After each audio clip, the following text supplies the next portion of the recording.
The Little Mermaid by Hans Christian Andersen. Far out in the ocean, where the water is as blue as the prettiest cornflower and as clear as crystal, it is very, very deep. So deep indeed that no cable could fathom it. Many church steeples, piled one upon another, would not reach from the ground beneath to the surface of the water above.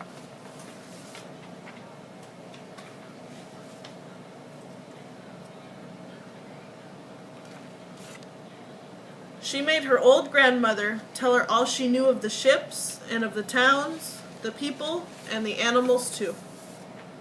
When you have reached your 15th year, you will have permission to rise up out of the sea, to sit on the rocks in the moonlight, while the great ships are sailing by, and then you will see both forests and towns.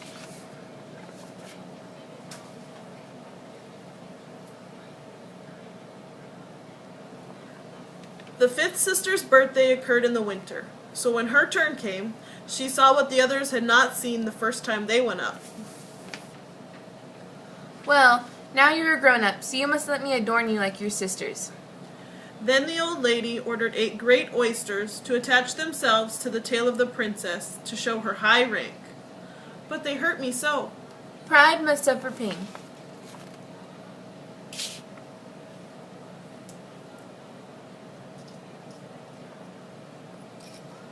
The little mermaid swam close to the cabin windows, and now and then, as the waves lifted her up, she could look in through clear glass window panes and see a number of well-dressed people within. Among them was a young prince, the most beautiful of all, with large black eyes. He was 16 years of age, and his birthday was being kept with much rejoicing.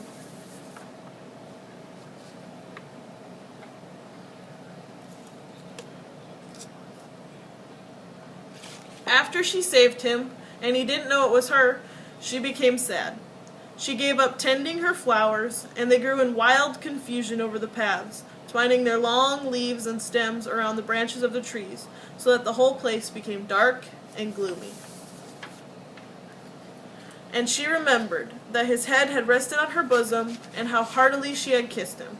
But he knew nothing of all this, and could not even dream of her.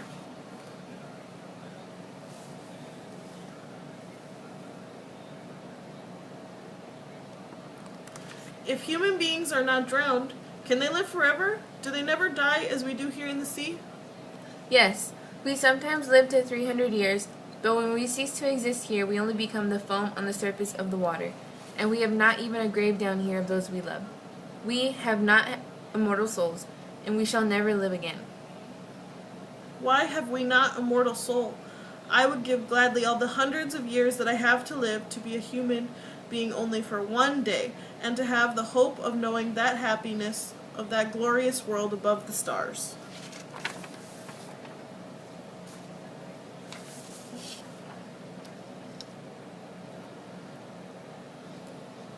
The little mermaid went out from her garden, and took the road to the foaming whirlpools, behind which the sorceress lived. There sat the sea witch, allowing a toad to eat from her mouth, just as people sometimes feed a canary with a piece of sugar. I know what you want. It is very stupid of you, but you shall have your way, and it will bring you to sorrow, my pretty princess.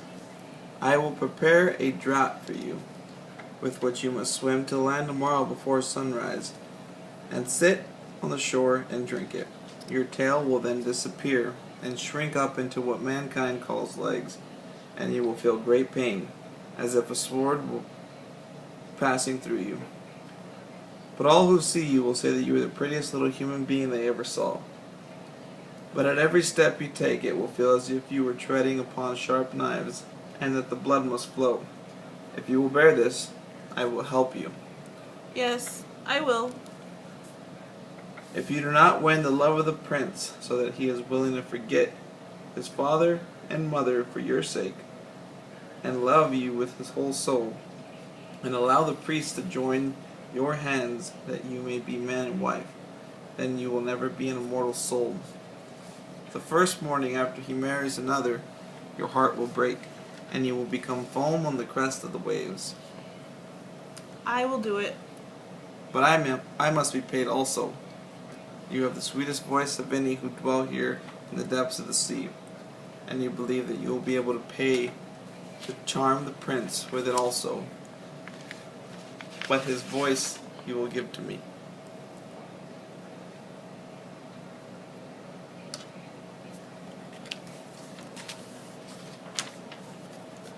The little mermaid drank the magic draught, and it seemed as if a two-edged sword went through her delicate body. When the sun arose and shone over the sea, just before her stood the handsome young prince. Every step she took was as the witch had said it would be. She felt as if treading upon the points of needles or sharp knives.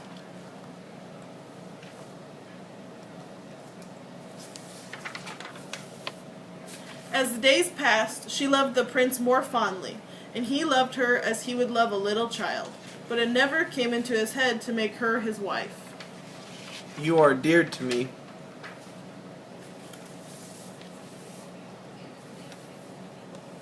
Very soon it was said that the prince must marry, and that the beautiful daughter of a neighboring king would be his wife. I must see this beautiful princess. My parents desire it, but they will not oblige me to bring her home as my bride.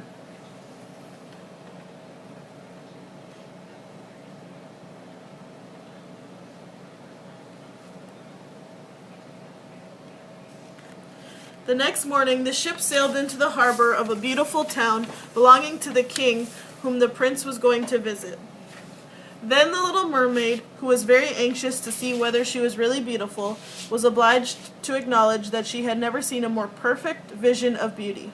Her skin was delicately fair, and beneath her long dark eyelashes, her laughing blue eyes shone with truth and purity. It was you who saved my life when I lay dead on the beach.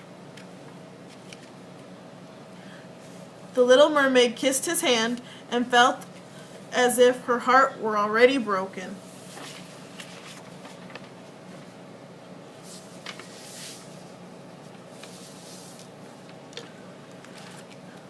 She knew this was the last evening she should ever see the prince. She had given up her beautiful voice and suffered unheard pain daily for him, while he knew nothing of it. She saw her sisters rising out of the flood, but their long, beautiful hair waved no more in the wind and had been cut off. We have given our hair to the witch. She has given us a knife.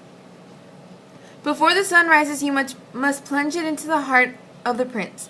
When the warm blood falls upon your feet, they will grow together again and form into a fish's tail, and you will be once more a mermaid, and return to us to live out your 300 years before you die and change into the salt sea foam. Kill the prince and come back. In a few minutes the sun will rise and you must die.